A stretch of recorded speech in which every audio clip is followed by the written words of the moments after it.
So today we want to focus on a very prime but unpalatable character, Kamsa. And we want you to see what traces of the Kamsa syndrome we may have lurking in our heart. Om Gyanatimirandasya Gyananjana Shalakaya Chakshurun Militangena Tasmai Shri Gurave Namaha. Jai Shri Krishna Chaitanya Prabhu Nityananda Shri Advaita Gadadha Srivasadi Gaura Bhaktavrinda. Hare Krishna, Krishna Krishna, Hare Hare, Hare Rama, Rama Rama, Hare Hare. So we're focusing on various aspects of Kamsa's personality, his character. We're going to try to do a deep dive into who is this Kamsa and why does he act the way he does. He's a prime or quintessential representative of the demoniac nature. Intense envy of the Supreme Personality of Godhead. He was totally absorbed in an impossible to resolve complexity. I must kill Krishna, but Krishna can't be killed. This was the essence of his days and nights. I must kill Krishna, but Krishna can't be killed. He was fearful. He was envious, desperate. He obviously thought that he could kill Krishna with material methods, material weapons. At the same time, Krishna can't be killed. But what is he supposed to do? Just think, if you were a demon, what would you do? I've got to kill him, but he can't be killed. What am I going to do?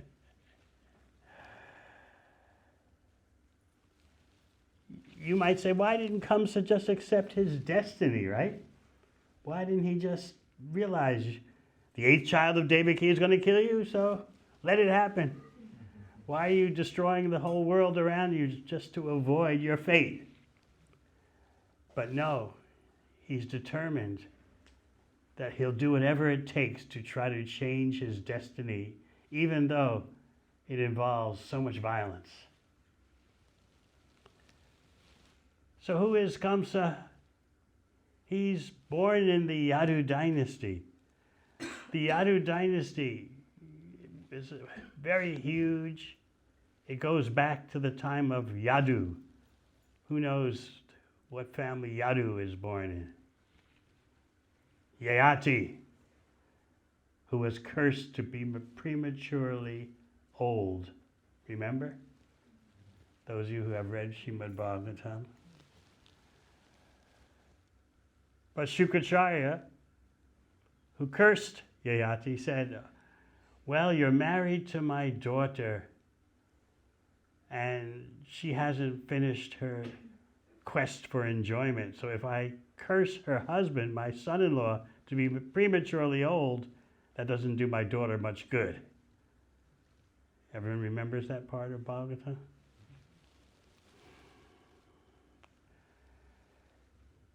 So Shukracharya, the priest of the demons, made an exception. All right, Yayati, you haven't finished your material enjoyment, and my daughter hasn't finished her material enjoyment. So if I curse you to become an old man, it's not going to be very good for my daughter. So I tell you what, you can trade your premature old age to anyone else for their youth. Now, who would accept such a deal? How many of you here would accept such a deal? If your father said to you, and of course in Vedic culture, the father is very much revered. Anyone still come from families like that, which the father is very much revered and his word is gold? No.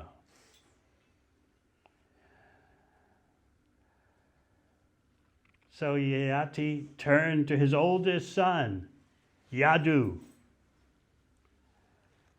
Please give me your youth and take this old age. Yadu refused very nicely.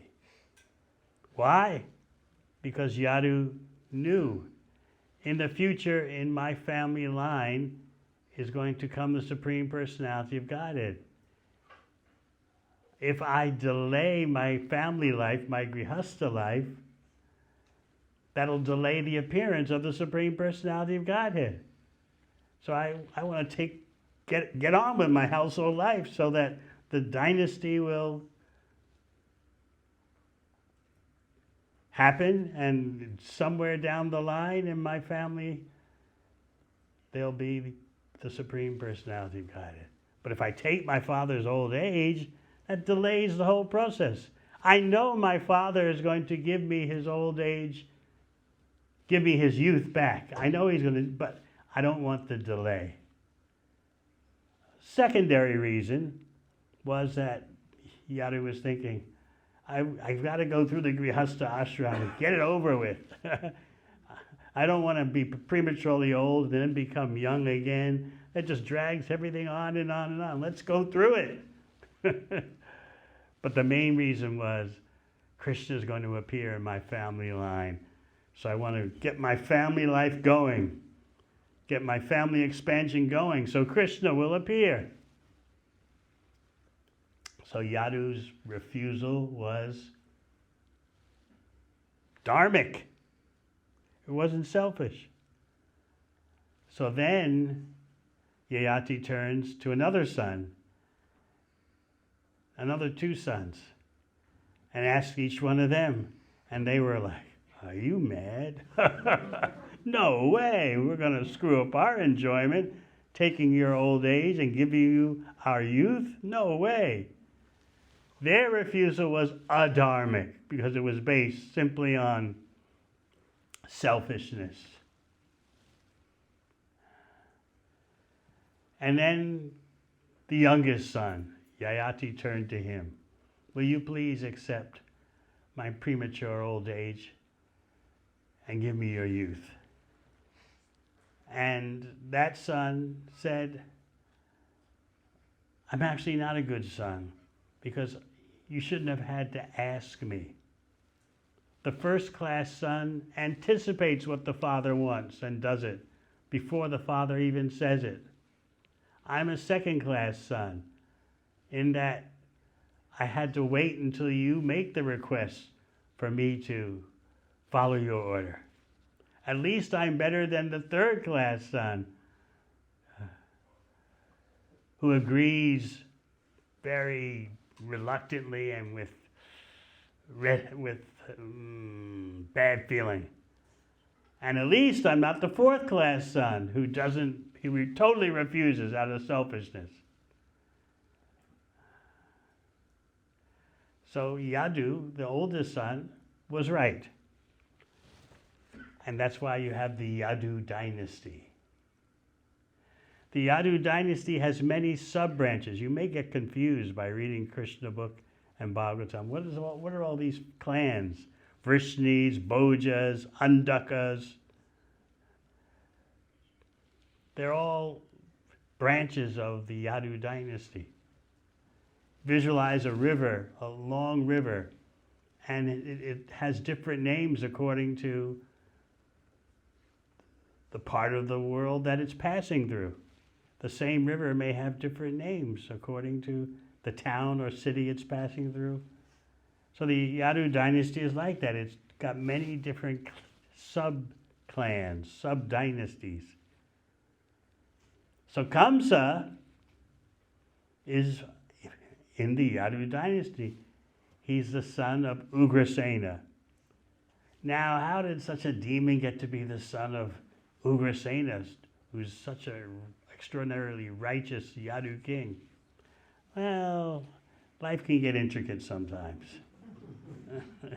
This information is given in Brihad Bhagavatamrita, that one demon disguised himself as Ugrasena and impregnated Ugrasena's wife. This world's a dangerous place. Well, he disguised himself as her husband. He must have had some mystic power. And so the result of that union was Kamsa, a demon. Otherwise, how could a demon be born in Ugrasena's family? So, Kamsa, you have to keep three things in mind about Kamsa. And also when you examine your heart, keep those three things in mind. Kamsa was so cruel, he was so selfish, and he had no shame. This is what Kali Yuga does to us. It turns us into that kind of person.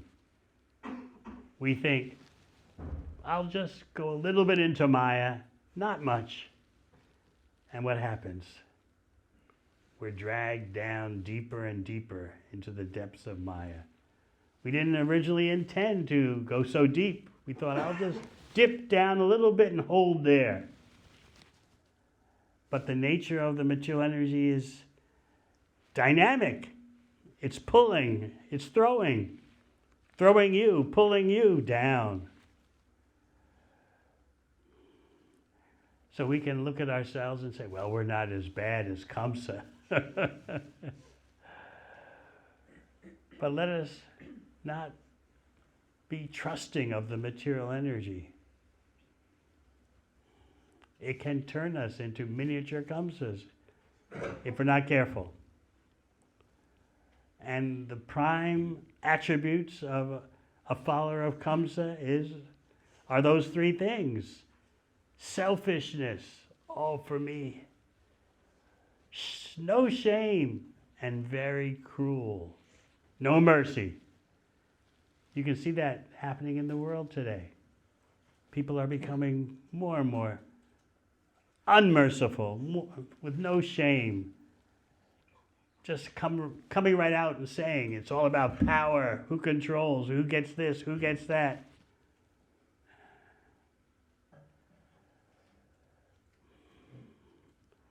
So we would do good to study the character of Kamsa.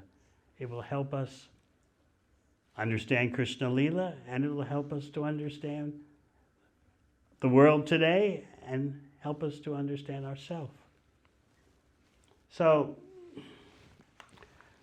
Kamsa is going to do anything to save his own skin. Any kind of violence, adopt any method. But sometimes it seems that he softens up, right? Sometimes it seems that he's able to give some sympathetic consideration. The question is, though, what? For how long?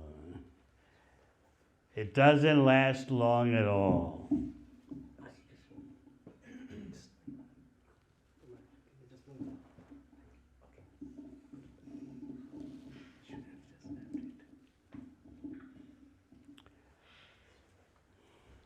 So what was Kamsa's previous birth? Who knows? He was a demon named Kalanemi who was killed by Vishnu. And he was informed of this by Narada Muni. Narada Muni told him a lot of things.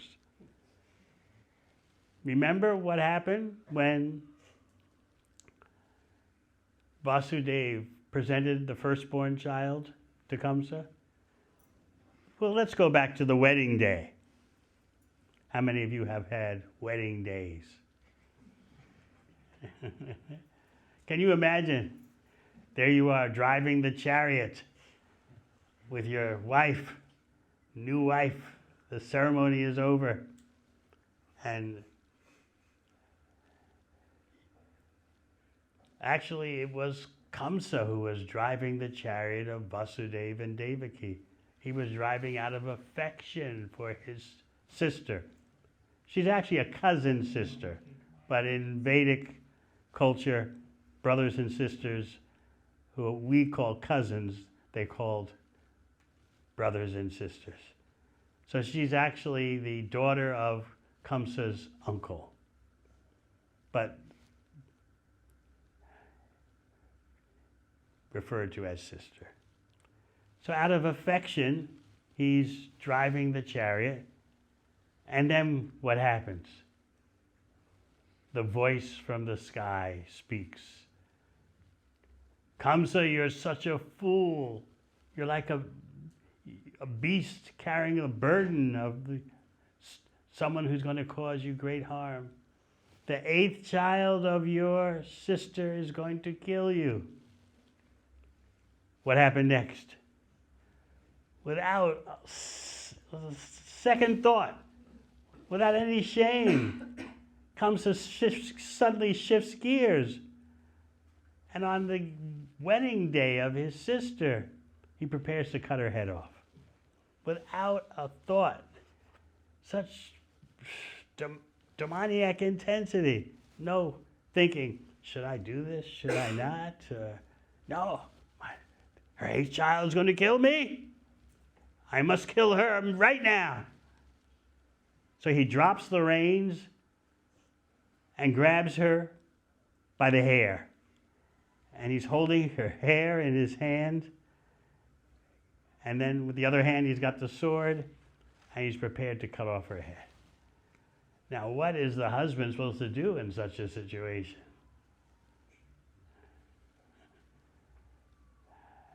Yet Vasudeva, the husband, is so cool-headed. It's inconceivable how he could remain so cool-headed. Externally, internally, the Shastra tells us he was very upset, I mean, as you can imagine. But externally, he's a Kshatriya. So externally, he was showing coolness. He first tried to soften Kamsa. Kamsa, you're from a great family line, I don't think you really want to do this, do you? Can you imagine talking to someone like that who's about to cut off the head of your wife? You come from a great family, renowned throughout the world. And so then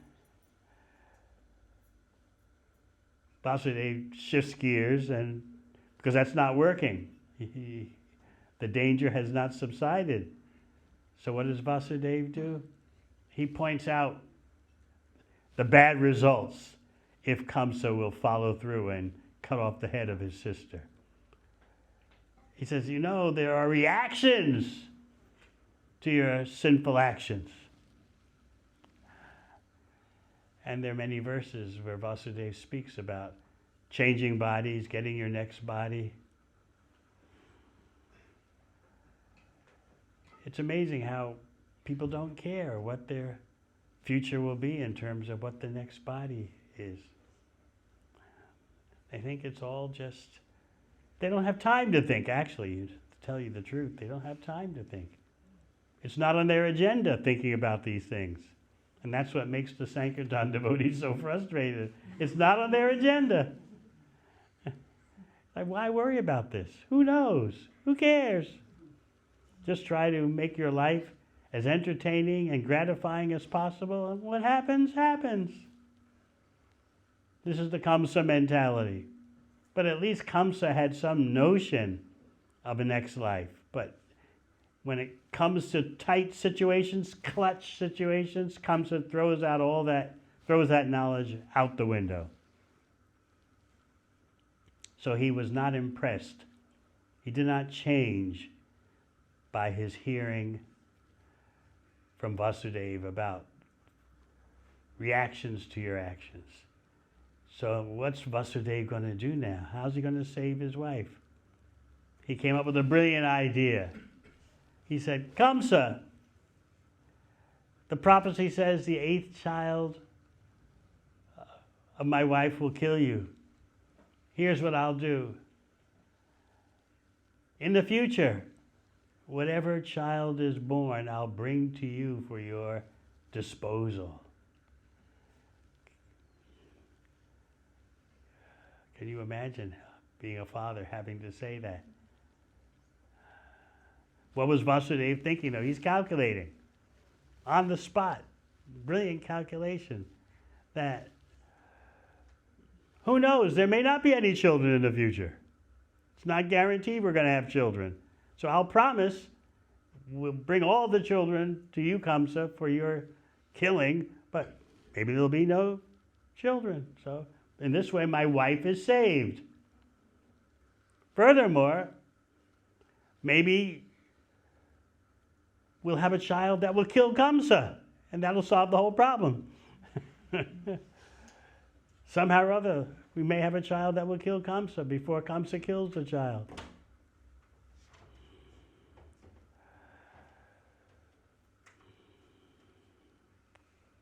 So Kamsa actually accepted this proposal from Vasudeva.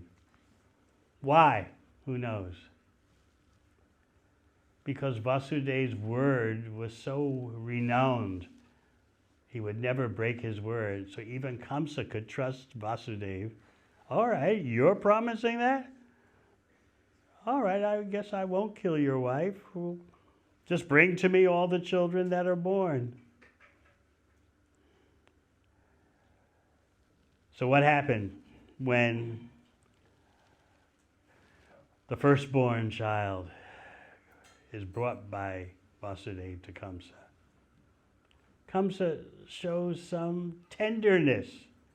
Oh, it's not the firstborn child that's supposed to be the problem. It's number 8.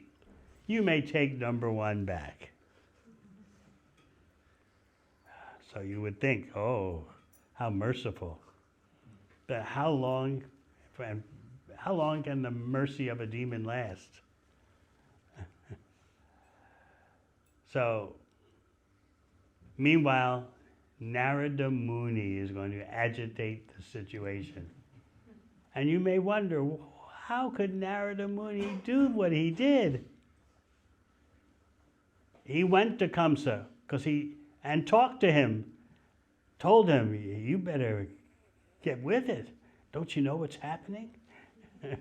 The demigods are taking birth everywhere in the Yadu dynasty. Narada Muni went down the whole list. You know about those Brijbasis, Nanda Maharaj and the cowherd men? They're all demigods. Don't you know you hate the demigods and they hate you? And what about the Yadus? They're all demigods. And they're all plotting to get rid of you. You in your previous life were a demon named Kalanemi, and you were killed by Vishnu. It's going to happen again. Narada Muni didn't want Kamsa to soften up. Why? Just as Yadu didn't want to take his father's old age because he wanted to not slow down the appearance of the Supreme Personality of Godhead in his family line. Similarly, Narada Muni didn't want Kamsa to become soft because Narada Muni wanted to hurry the appearance of Krishna. And he knew that the more violent and obnoxious and horrible Kamsa is, the quicker the Supreme Personality of Godhead will appear. So in this way, Narada Muni can simultaneously act beneficial for the devotees and for the demons. Narada Muni knew when Kamsa is killed by Vishnu, he's liberated. He'll get the Sarupa Mukti. He'll get the same form as Lord Narayan. So what's the problem with him being killed? And then there's a long history of those 6 sons of Devaki. They're actually, in their previous life, the sons of Kalanemi. They started out being the sons of Marichi. That means grandsons of Lord Brahma.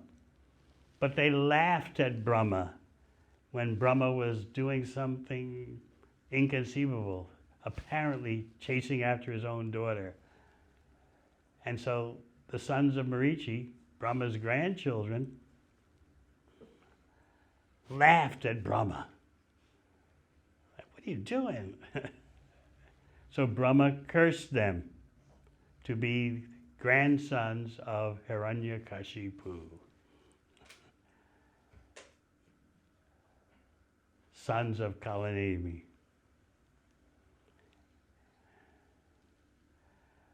And so these sons of Kalanemi, grandsons of Hiranyakashipu, started worshiping Lord Brahma in order to get powers of invincibility. And Hiranyakashipu heard about that. And so he cursed those boys. You will take birth in the future and be killed by your own father, Kalanemi, who will be in his next birth, someone else. And you, the sons, will be killed by your own father. So Narada Muni knew all this. He knew that when eventually these boys are going to wind up back in their original demigod position. So Narada Muni wanted to get this whole process going. So he agitated Kamsa. Come on, come on. Don't you know any child born of Devaki could be the one? So then what did Kamsa do? He set out to kill all the children of Devaki. Never mind number 8. Now you might say, what was Vasudeva doing having children? If you knew that they were going to be killed, would you keep having one child after another? But Vasudeva was thinking, we want the Supreme Personality of Godhead to appear. We want number 8. So let's go. Let's go. Number 1, number 2. Let's get to 8 real quick. So everyone had their motive.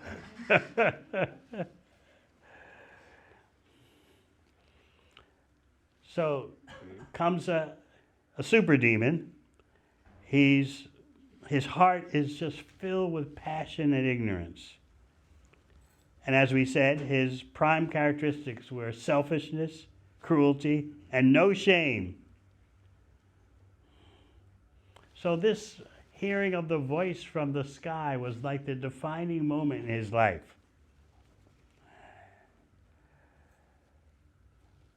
So much so that kinship, family ties were not his concern. When Narada Muni told him that there's a conspiracy by the demigods, they're taking birth everywhere.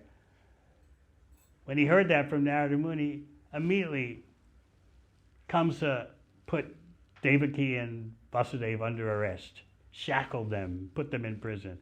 In prison, he imprisoned his own father, Ugrasena, because he thought Ugrasena is always leaning on the side of the saintly persons. He's always getting in the way of my plans. That's Kamsa. Anyone who's getting in the way of his plans, he attacks.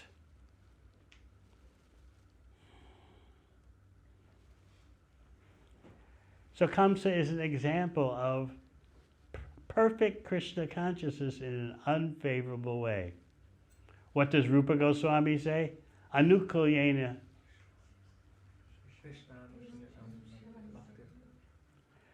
Bhakti is performed favorably. But Kamsa is an example of unfavorable bhakti. He was always thinking of Krishna. Krishna says in Bhagavad Gita, Manmana bhava mad bhakta, always think of me.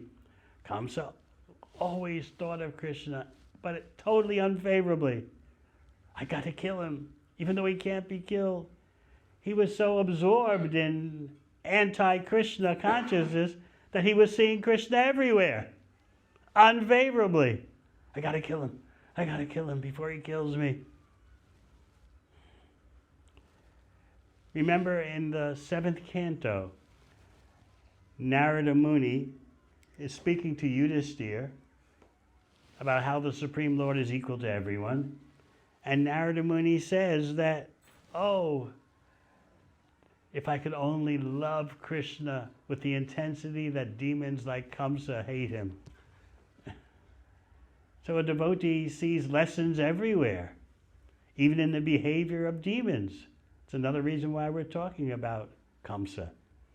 His intensity of unfavorable Krishna consciousness was amazing. He was obsessed, absorbed. Krishna, Krishna, but with combination of fear, envy, and hatred. So what would you think about Narada Muni doing what he did? Could you accept his reasons? He wanted to accelerate the appearance of the Supreme Personality of Godhead. So while he's eating, sleeping, walking about, doing anything, he's just thinking about Krishna.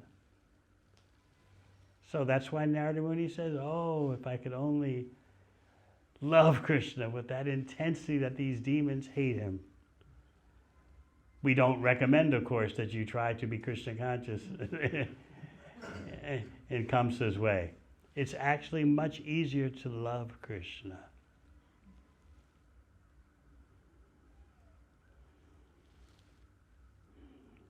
Prahlad also explains that in the 7th canto, that just like it's so natural for a child to establish a relationship with the parent, similarly it's natural and easy for us to establish our relationship with Krishna.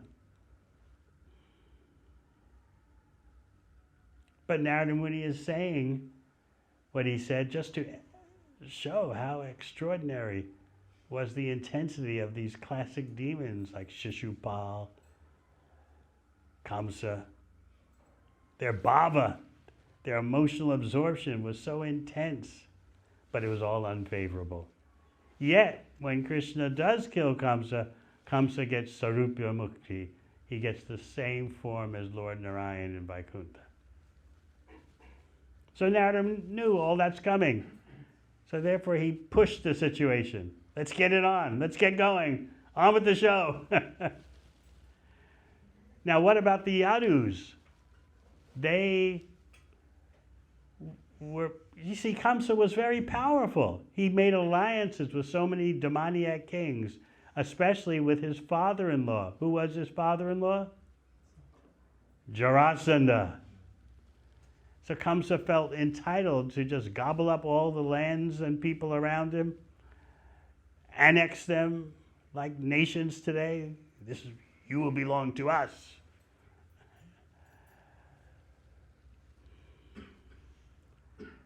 And many of the Yadus had run out of fear. They were hiding in villages and towns dressed as farmers. The mighty Yadu dynasty. Some of them, however, stayed around Kamsa. Why? Some of them seemed like they were patronizing Kamsa or being his cronies. No, they had ulterior motives. What was their motive? We want to have a front row seat for when Krishna kills him. We want to be there, got to be there. I can't miss this show.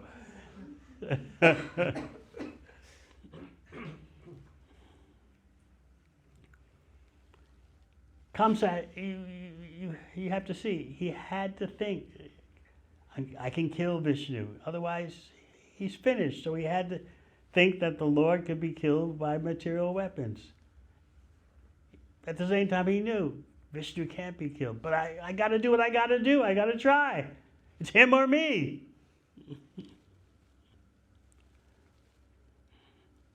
Also, under the advice of his demoniac advisors. Oh, what happened? How do we get to that?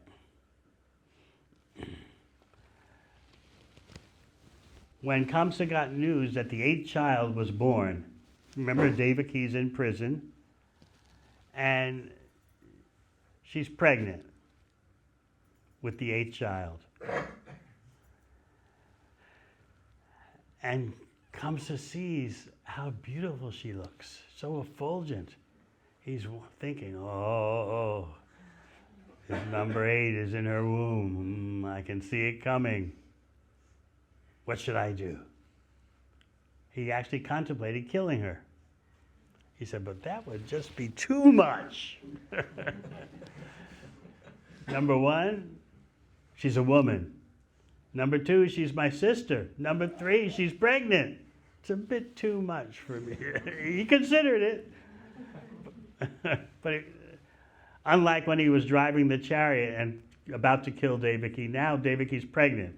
So Kamsa's thinking, that's just a bit too much for me to kill her. I'll wait till the child is born, then I'll take action.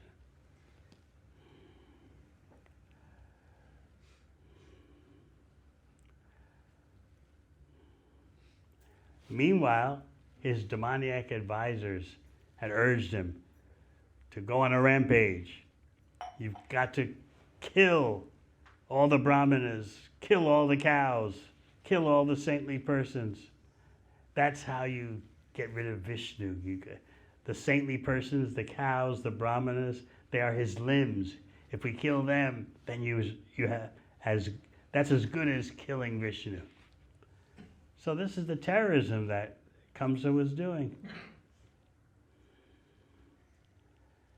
Now he gets word that the 8th child is born.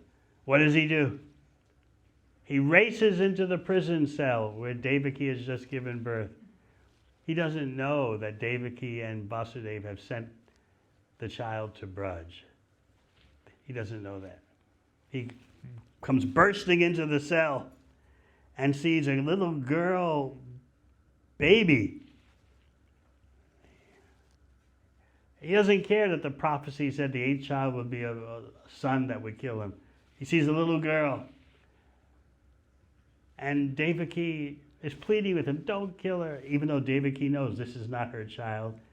This is a child born of Yashoda and Braj that Vasudeva brought back after exchanging one child for the other. Still, Devaki is doing her best to save this little girl, as any compassionate mother would do, even though the girl is not your daughter. Devaki is feeling naturally protective. Kamsa doesn't care. What does he do?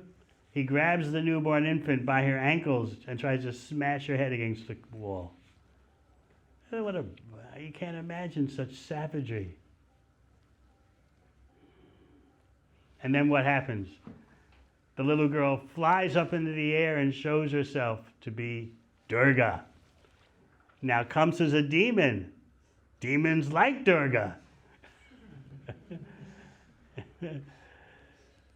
They think that she'll benefit the demons. She gives materialism. That's what demons want. So when Kamsa saw, my sister has given birth to Durga. Oh, this changes everything. And so he began to beg forgiveness from Devaki.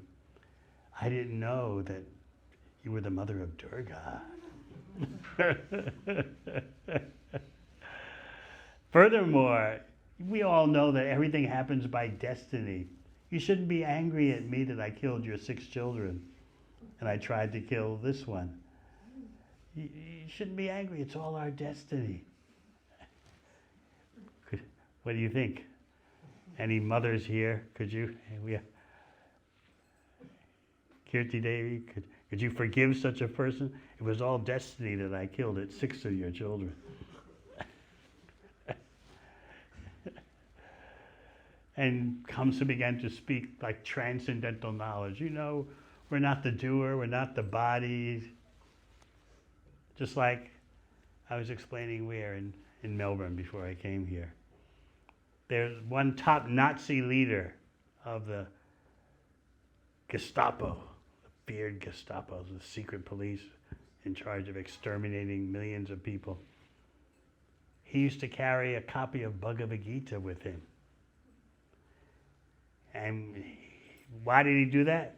Because it says, in Bhagavad Gita, it says, you're not the doer. You're not the slayer and you're not the slain. So he would misuse Bhagavad Gita in that way. So Kamsa began to speak to Devaki and Vasudeva. I never knew that you were so great. Look, Durga has taken birth from you. I'm totally impressed. Please forgive me. It was just all destiny. And Devaki and Vasudeva actually forgave him. Can you believe that? But Devaki and Vasudeva are Kshatriyas. What are they thinking? Yes, we'll forgive you because you're going to be dead soon. So both things were there. They were sincere. We'll forgive you. Yes, it's all destiny, and your destiny is coming soon. But it's hard for you to understand. They actually, in their hearts, they forgave him. At the same time, they're strategic. Unless you're a Kshatriya, it's hard to understand this.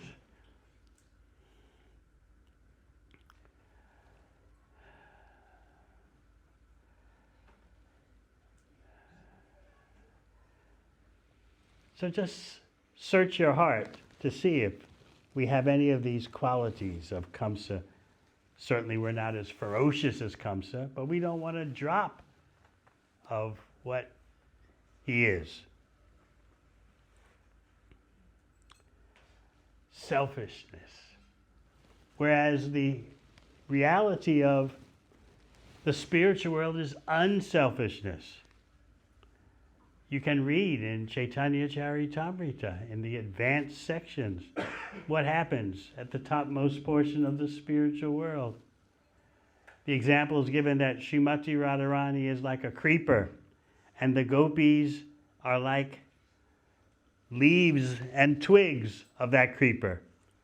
So when the creeper embraces the tree, the tamal tree, Krishna, the twigs and leaves enjoy more than the creeper. In other words, Srimati Radharani gets more pleasure of her assistants being with Krishna than she gets from being with Krishna herself.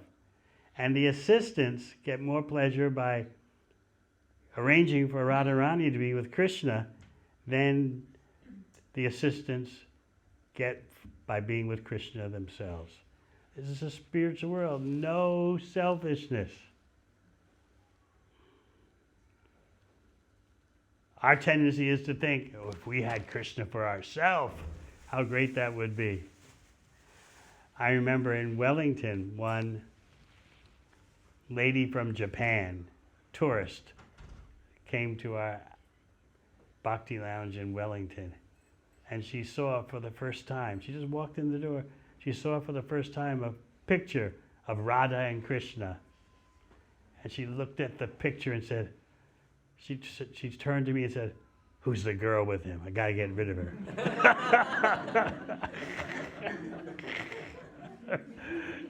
That was her first reaction upon seeing a picture of Krishna. Got to get rid of that girl. I want him.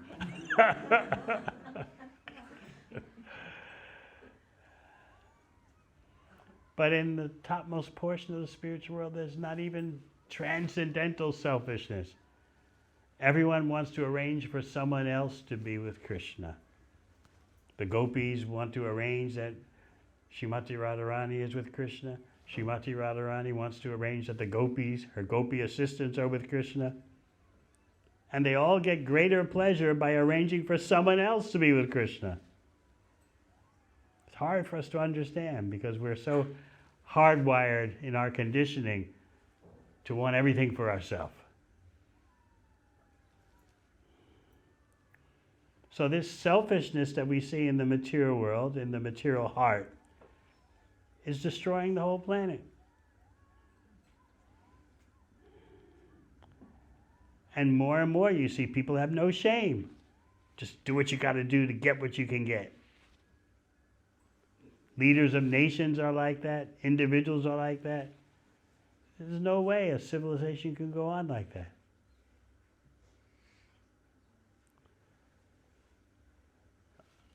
You die and I live. So we can see through the eyes of Kamsa how horrible this is. Therefore Narada Muni agitated the situation. Let's bring Krishna quicker. If Kamsa mellows out, that will delay the appearance of Krishna. I want to speed things up. I want the show on the road. Let's get it on. Otherwise you would think, what's Narada Muni doing? How can he do this?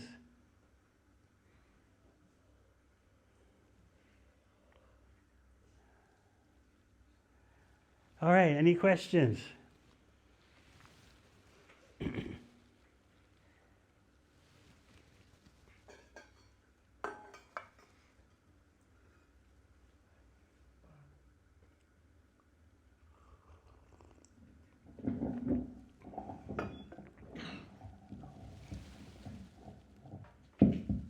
Hare Krishna Maharaj, thank you for the class.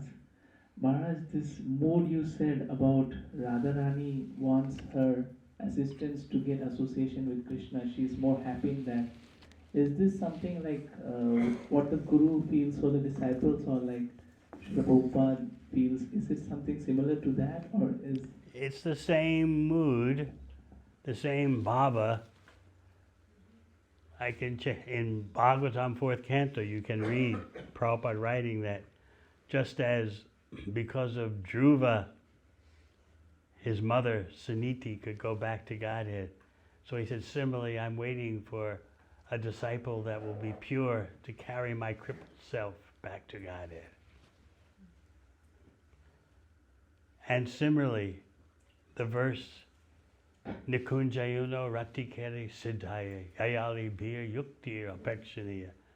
Spiritual master is always making arrangements, assisting the gopis for making meetings, arranging meetings with Radha and Krishna in the groves of Vrindavan.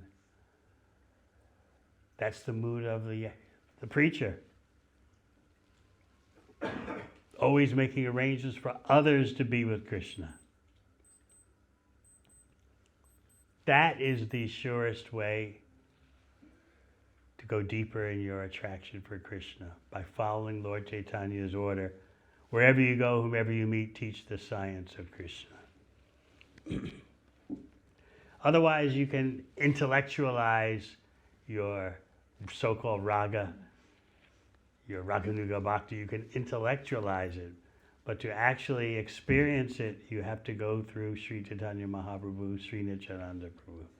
Follow their order, their Krishna, giving Krishna away to those who follow Lord Chaitanya's order.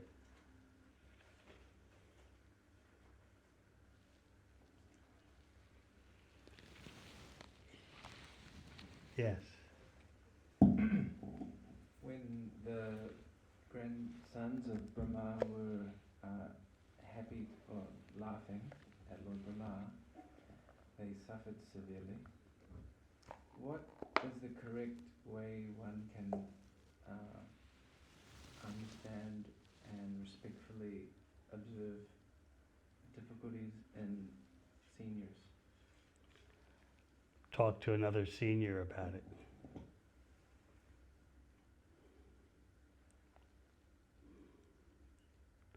That's the proper etiquette.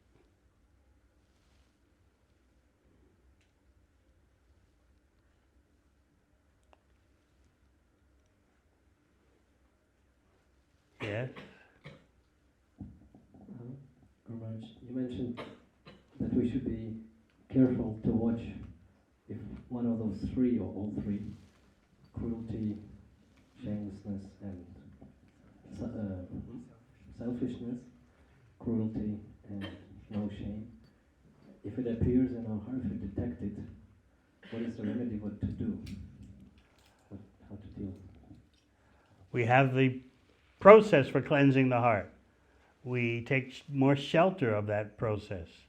The whole problem with the world today is there's no effective process that people know about for cleansing the heart. Therefore, whenever something happens this way, that way, they resort to the bodily conception of life.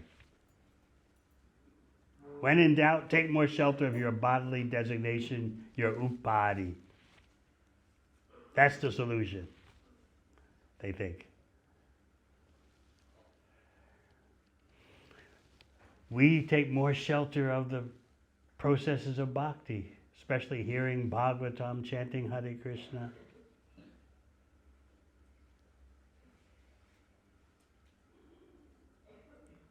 We increase the intensity, just like Narada Muni increased the intensity of Kamsa.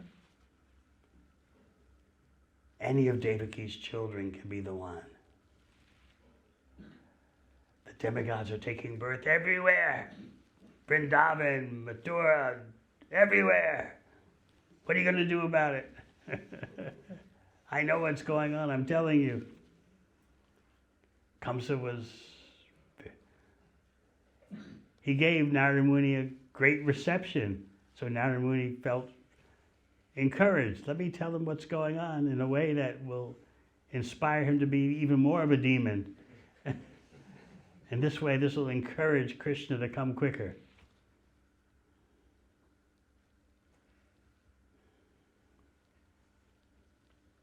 So we have to be aware of what agitates our heart and causes us to be selfish, cruel, and without shame.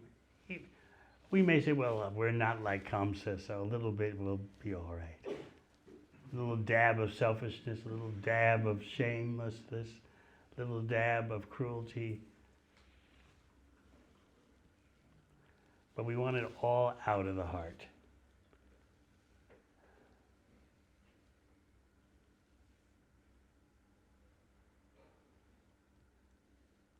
We want everything for Krishna's pleasure. That is Vrindavan. All the residents of Vrindavan think about is Krishna's comfort, Krishna's pleasure. Even when so-called disasters strike Vrindavan and they're calling out to Krishna, save us, save us. They really mean, Vrindavan is your hometown. You have nowhere else to go, Krishna. Save Vrindavan because it's your hometown. And save us because we're your servants. If we're dead, how are we going to serve you? So they're not simply thinking, save our own skin. They're thinking, save our service. You need us alive, Krishna, in order to serve you, in order to love you.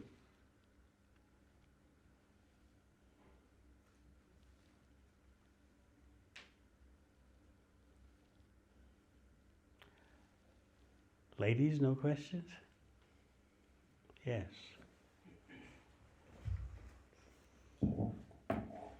Gurudev, we have different phases and stages of life, and around selfishness.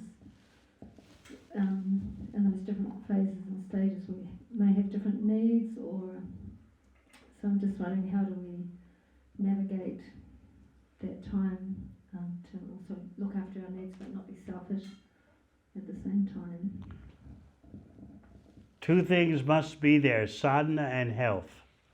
You do what you have to do to preserve your sadhana and your health. And then you can give.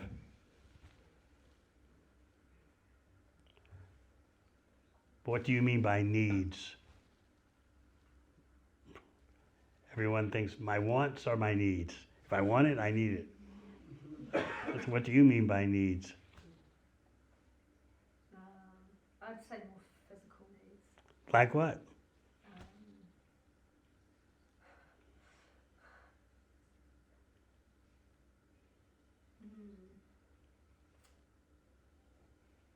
As far as, say, when you're older, maybe your body gets more tired, so you can't. Well, that's why health and sadhana.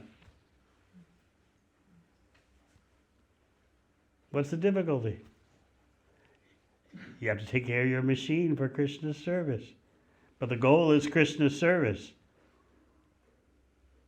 Not just to be healthy in of itself. Healthy for Krishna's service. Your body belongs to Krishna. So you keep your body in shape for Krishna's service. What's so complicated about that? I guess it's more maybe feeling guilty if you can't do as much as you used to doing. How is that a pleasing attitude for Krishna? It's material lamentation. It's selfishness. Oh, I can't do as much as I did before. But you can serve Krishna another way. Maybe not with so much physical exertion, but you can increase the intensity of your chanting, your reading. Some or other, the desire to give Krishna comes out. It's not that bhakti is simply for the young people. For those with youthful energy. Bhakti is for all phases of life. There's always something you can do for Krishna. So yes, you have to take care of your health and your sadhana. What is the difficulty? How does feeling guilty that I can't jump up and down in kirtan like I did 20 years ago, how does that please Krishna? It's self-indulgence. Oh me, oh my, I can't jump as high.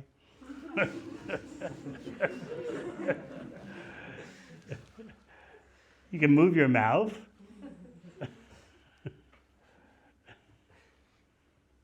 Otherwise, you make the mistake of thinking that bhakti is just for young people.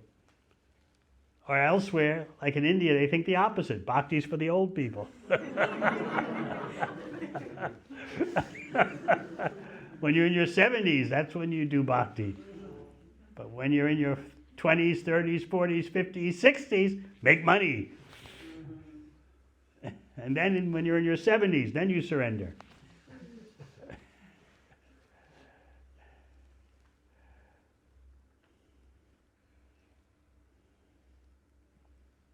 So of course, at different stages of your physical development,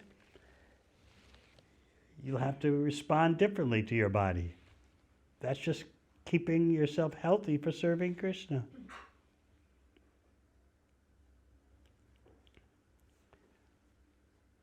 If I look at myself, for example, I'm more healthy now than I was in my 20s. So it's not automatic that when you're in your 20s, you're full of life and energy, and then when you're in your 60s and 70s, your health goes down. But you may need more rest. You have to do what you have to do. Everyone's body is different. But the mentality should always be, how can I eat for Krishna's pleasure? How can I take rest for Krishna's pleasure? Everything for Krishna's pleasure. That's the Vrindavan atmosphere.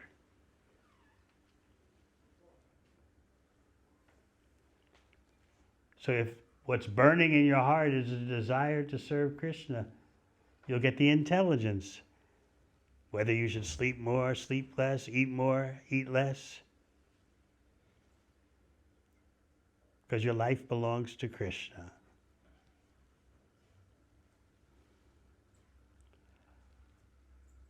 Anything else? Yes.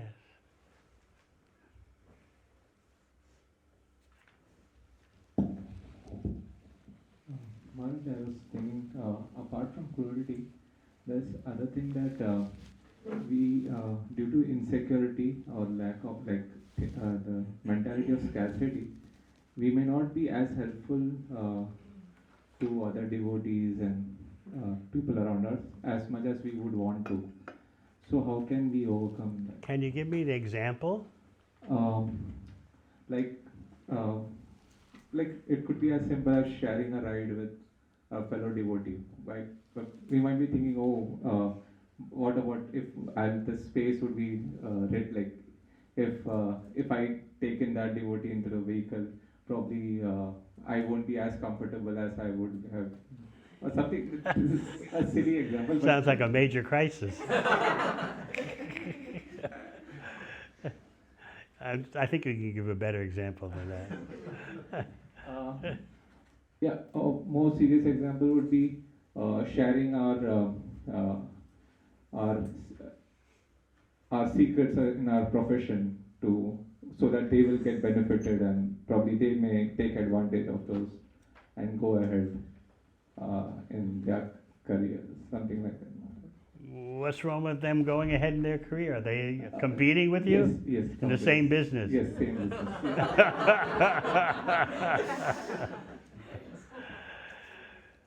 Business means business. If you're a Vaishya, you have to look out for your business. That's the nature of business. Business isn't for Brahmanas. Brahmanas always have to be truthful.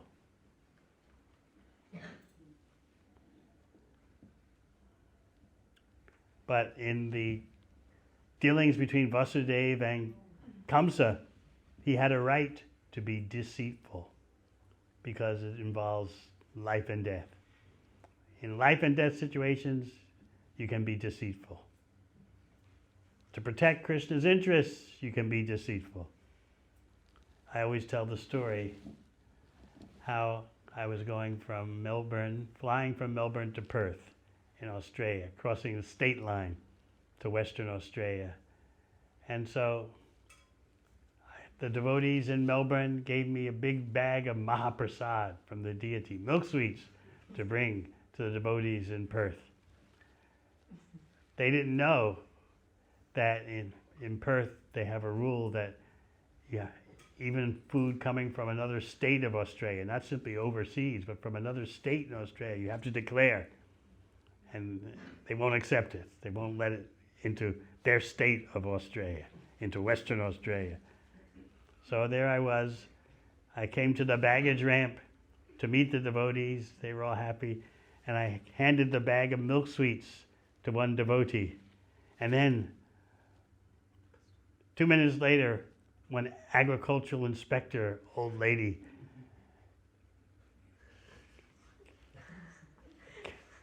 came up and she walked up to the devotee.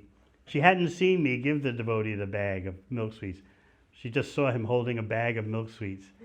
And she came up to him and said, "Is that from here or did it come from Melbourne?"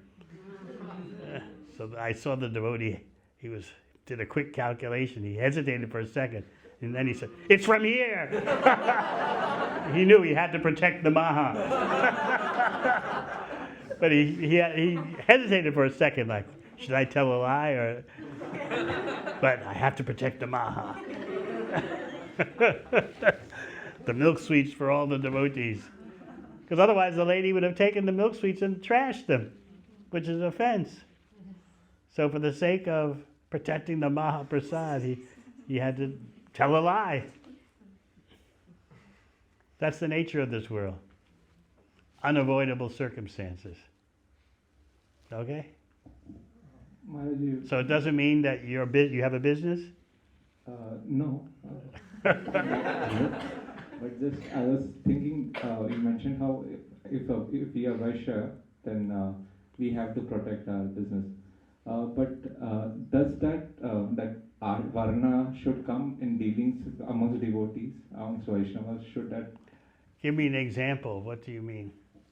Like in the same example, if two Vaishnavas are like if one devotee has come to us for help, What kind of help? in terms of asking us guidance about a particular business technique, and we are wondering, should I share it to this devotee because then he may turn into a competitor to me, but he's a devotee, so. But still, business is business.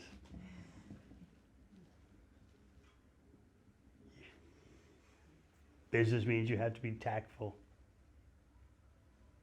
Otherwise, you won't be in business for long. Now, if you want to start a charity, that's something else. But business is not a charity.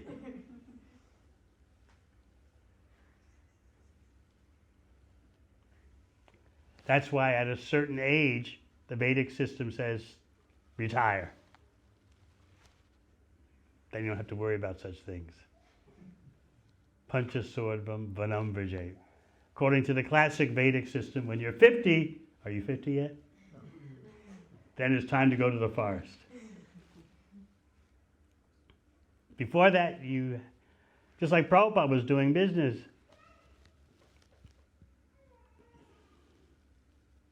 Then at a certain time, he walked away from it.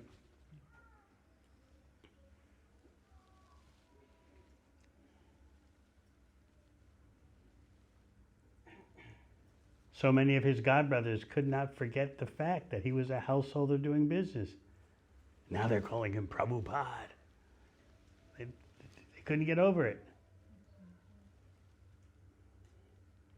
Some of them were sannyasis when Prabhupada was a grihasta working. They remember he would always give donations to the temple, support the preaching. And he would always try to preach himself. Now he's the world acharya. They couldn't compute. So he did business up until a certain point. Then he walked away from it. He supported his family up until a certain point.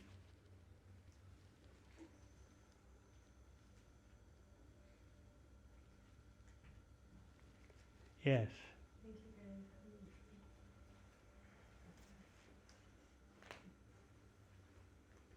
Okay, great. You said in the beginning that we should. Switch on the mic. Switch on. You said in the beginning we should have objectives when we're in the Holy Dao. So my question is, when we're praying to the deities, In the beginning and the middle and the end. so when we're praying to the deities and chanting in the Dham, what does it mean to increase our intensity in our prayer and our chanting? We want to take shelter of the holy name. Do you know what it's like to take shelter of something? It's your only refuge, what you're clinging to.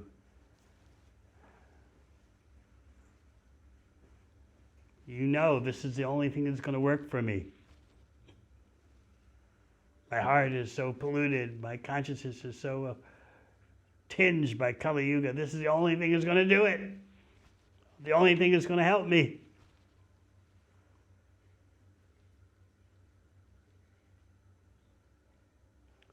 It's like you see little children clinging to their mother's sari. Wherever the mother goes, they're holding on to the sari. That can teach you how to cling to the chanting Hare Krishna. Then you'll get the conviction that you can chant your way through any problem. Then you become very strong.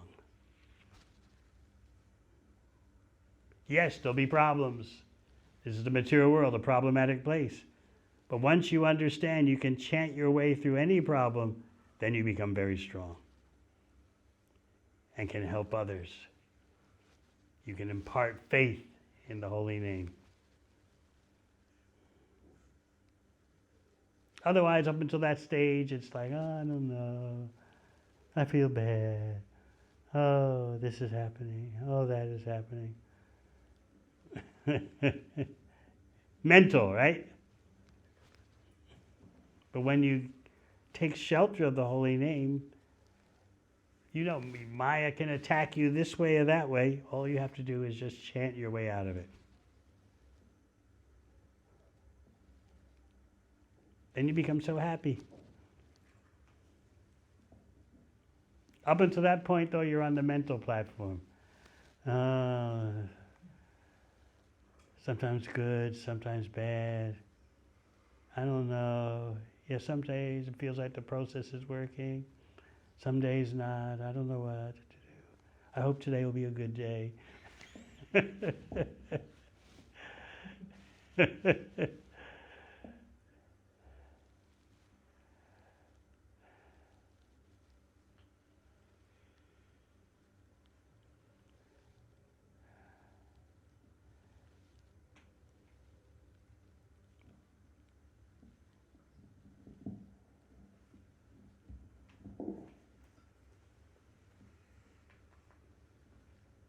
Yes?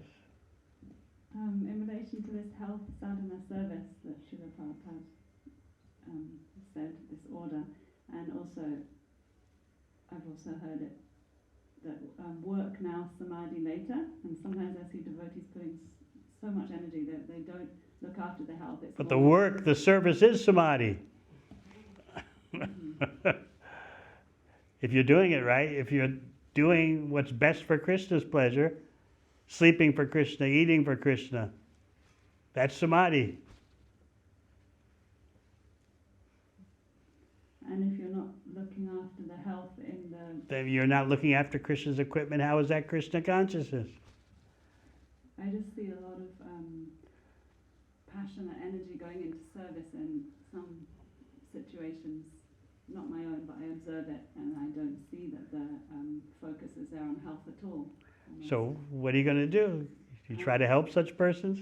Yeah, how is best to help those? You can try. They may listen, they may not.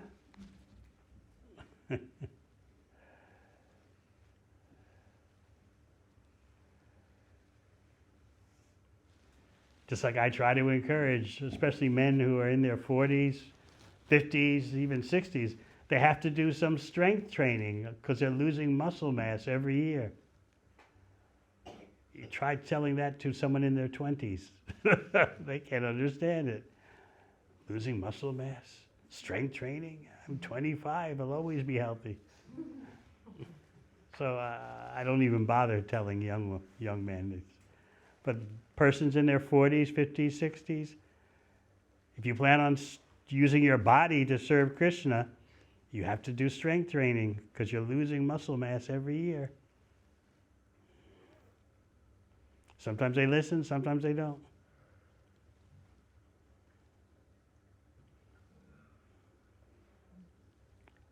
Generally they tell me, oh, but we do cardio training, we walk, we run. It's not enough.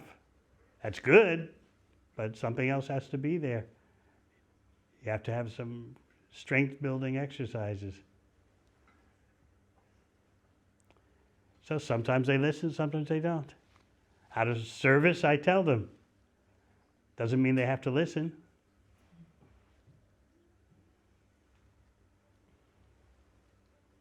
So you just do your best out of compassion.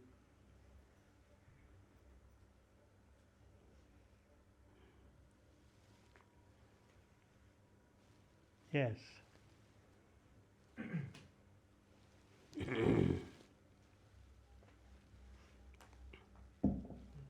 Where does cruelty remain in the heart of devotees? As you mentioned, shamelessness, selfishness, and cruelty. And in this Chaitanya Charitamrita, it's mentioned that one of the weeds that can enter the heart from inattentive chanting, violence against living entities. So, where does cruelty remain as we? If we're serving Lord Chaitanya, Lord Nityananda,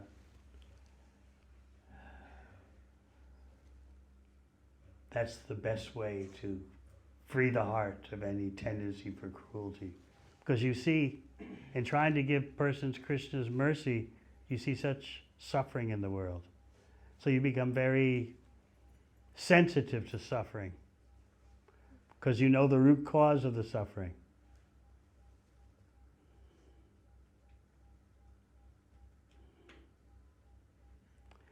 So in a sense, just being a Kanishta, third-class devotee who worships does some puja for the deity in the temple, but has no idea how to treat other devotees and no program for giving Krishna to others.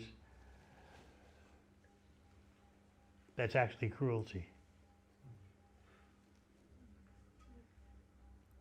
When you have the cure, but you don't give it out, that's a form of cruelty.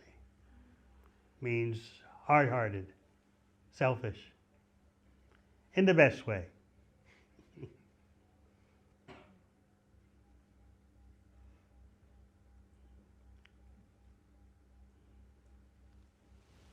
So if you want a soft heart, you think of giving Krishna to others.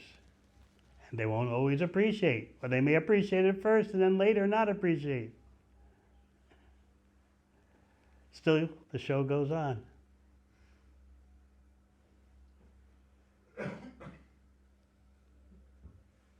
In the beginning, you may think you take to preaching, book distribution, cultivation, everyone will love you. Not everyone wants to take the medicine. Or they take the medicine at first and later they decide not to. Why did I take this medicine? Who got me to do this? You got me to take this medicine.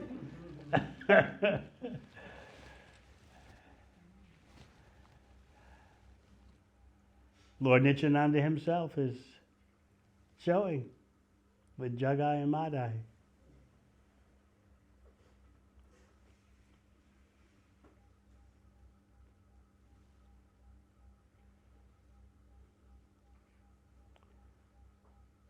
So the best cure for selfishness and the best prevention so that we don't become cruel is follow Lord Chaitanya's instruction. Wherever you go, whomever you meet, somehow distribute the science of Krishna, teach the science of Krishna, somehow. Whether you're young or old, figure out a way how to continue giving Krishna.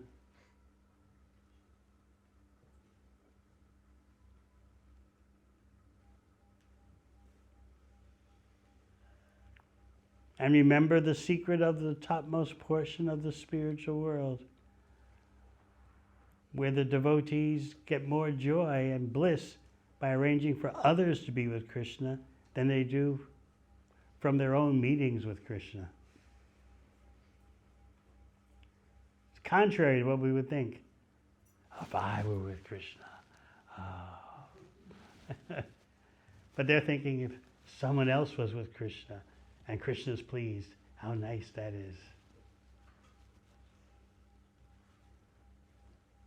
So think of the creeper embracing the tamal tree. It's the creeper that's embracing the tamal tree, but the twigs and leaves of the creeper are relishing more than the creeper.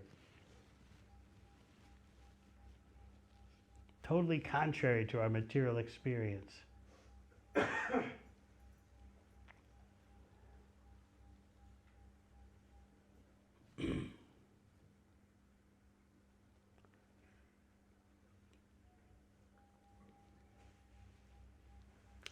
All right, shall we have a little kirtan and then is there any prasad to distribute?